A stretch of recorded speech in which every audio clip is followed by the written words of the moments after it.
Hi, everybody. Thanks very much for the nice introduction. So I would like to talk to you about gases in additive manufacturing and where they actually come to play and what kind of influence they have on your processes. So I'm quite sure you know Olinda. It's in fact the biggest supplier of industrial gases in the UK and Ireland, has been around for about 120 years, and is part of the Linde group, which is running a global development center for additive manufacturing in Germany, in Munich. And I think what you will be interested in is to ask the question, what do all those processes on the page right behind me have in common? And what they do have in common, they cannot run without an industrial gas. It could be an inert gas, it could be something like CO2, it could even be combustible if you think about heat treatment. And I think the easiest way for you to understand where BOC can support your additive manufacturing activities is to look along the AM process chain and see where gases come in and what kind of role they're playing. So generally speaking, you start off with atomization. There's some logistics to get your powder to the customer. At the customer, it's running through sieving, storing, drying, the AM process, a lot of analytics. And then, of course, there's post-processing of the actual parts that are coming out of your printer. And I think the pictures in themselves are speaking quite a lot. If you are atomizing your powder using water, you end up with something that is irregular, that cannot be spread very evenly into a powder bed, that doesn't give you a good packing, which means it's going to affect your part quality. On the opposite, if you use gas, like argon or nitrogen to atomize your powder, you get something round, spherical, that is actually giving a good flowability and results in a nice part quality. Moreover, if you think about it, you have an active melt in your atomizer. So the atmosphere that exists within the atomizer is going to affect the chemical composition of your powder, which means gases are playing an active role in the process parameter. At Linde, we are right now asking what's the right way of packing and storing, and we are finding that the more reactive your powder, the more sensitive you want to be, and the more important it becomes to use gas as part of your packaging material. Storing. I'm not sure how you're storing your powder. I had a survey with a couple of our customers recently asking what do they do, and they came up with answers like, well, we keep it in a room with more or less specified conditions. If you think about it, you really would like to know what's going into your part, so you want to know how your powder is like before you even start printing, which means just a metal cupboard might not be the best way. And we think if you imply something like a glove box or one of our solutions that is actually inertizing inside and controls the humidity that your powder is exposed to, you get a much better consistency at the end of the day. And then finally, the core process of additive manufacturing. Anything you think about, laser powder bed fusion, electron beam melting, wire arc additive manufacturing, all these processes employ gas. And these gases are not just a consumable. I mean, I know you have to fill your printer with argon and you have to reach the minimum threshold for the green button to actually work. But if you think about it, the atmosphere is part of your process. The gases that are in the chamber affect your melt pool, they affect the surface tension of it, they affect the cooling rate of your metal, apart from the other known jobs that the gas is doing while the printer is running. And then finally, your post-processing of parts. I mean, heat treatment and hot isostatic pressing, I don't think I really need to explain to you how gases play a role.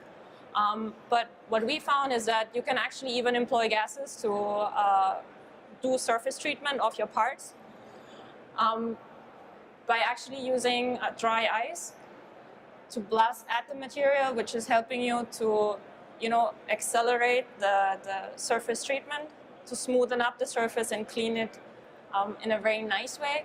By the way, it works not only for metals, but also for polymer parts, which is really interesting. So maybe you should come by and take a look. We have quite some nice things to show at our stand today.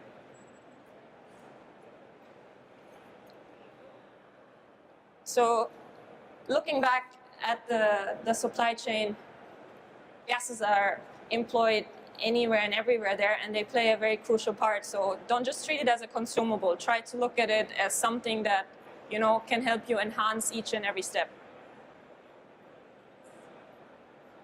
And then I think the very interesting step to look at is the AAM build process. So how does an industrial gas actually help you to optimize this? The AM process itself is governed mostly by the powder, by the machine, and by the process parameters. I think everybody will agree with me on that one. But I think we're forgetting something, because the atmosphere inside there also plays a part. You can use different gases. You can use gases of different purities. You can determine how much residual atmosphere you're allowing in that chamber, and all of that is going to affect your final part quality. Because what in the end is the argon or the nitrogen that you're currently putting into your printer doing while the process is running? They remove air. They control how much oxidation you allow in your process.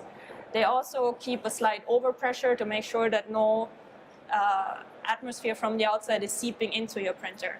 They remove your fumes. They try to remove your spatter. They keep your laser lenses clean, which is also pretty nice. And then they avoid the risk of explosion if you are working with reactive materials such as titanium or aluminum. But what I mentioned before, you have a gas there. The gas has a certain pressure on your melt pool, so it will also affect surface tension. It will affect the plasma formation. It will affect how much spatter you are creating. It can affect how fast your melt pool is cooling down. So it's not just removal of air. It's much more than that. And I have a lot of colleagues who are working into welding and who came up with a lot of different process gases specific for alloy and technology. And in welding, it is well known that for titanium, for example, you don't allow more than 20 ppm of oxygen. So why do we accept 1,000 to 1,500 ppm of oxygen in additive manufacturing? And that is what your printer is doing. You're purging down. Maybe your printer is really good and you can reach, let's say, 600 ppm. I mean, you wouldn't know because your printer's sensor is not telling you that. It's just saying, like, you reached 1,000 ppm. At the point where your recoater moves, at the point where new powder is supplied, you have spikes. You allow more oxygen inside, and you're not even aware of that. So what we did is we said, that's not good enough. We want it better. We want to tightly control the atmosphere. We want to be able to fully monitor and to go down to a 10 ppm level where we know what's going on. So we have brought a solution to the market that is actually able to further control and monitor your oxygen levels and to go even much lower than 500 ppm. Because we believe it has to be reproducible. I mean, you control your powder, you control your parameters. Why not control your atmosphere? So the Advanced 2 Precision would be a good tool for you. It can be retrofitted into any printer. And it basically helps you more efficiently purge your chamber and to keep that low level of oxygen in the chamber consistent over your whole building process. By actually drawing a sample very close to the powder bed. So we are taking the actual gas that is close to your melt pool, analyzing that, and then resupplying even more argon into your powder, into your process chamber if needed. And then those are a couple of results I can share with you. I mean, we processed an aluminum alloy at 30 ppm, 500 ppm, and at the normal printer conditions of more or less 1,000 ppm of oxygen. And what we found, the more oxygen you allow in the chamber, the more gas pores you have. You can see them. They're quite nice and round, just what gas pores are supposed to look like. And when you then put these kind of parts to the test, if you do fatigue testing, you can see that they have a huge spatter. So this curve and that curve were both processed in the same way, but they have a huge variation. So if I have a part that is made in that way, I can never be sure when it will fail. If I reduce the amount of oxygen, I can have 2 very consistent lines of test samples that were done. Which means if I further optimize these parameters, I can be sure that they always come out well. So what Linde and BOC can offer to you is a very holistic way how to track your atmosphere, how to keep your powder, how to process your parts, so that at the end of the day, you know that you get high quality parts and that they come out every time well. So I thank you very much for your attention. Thanks.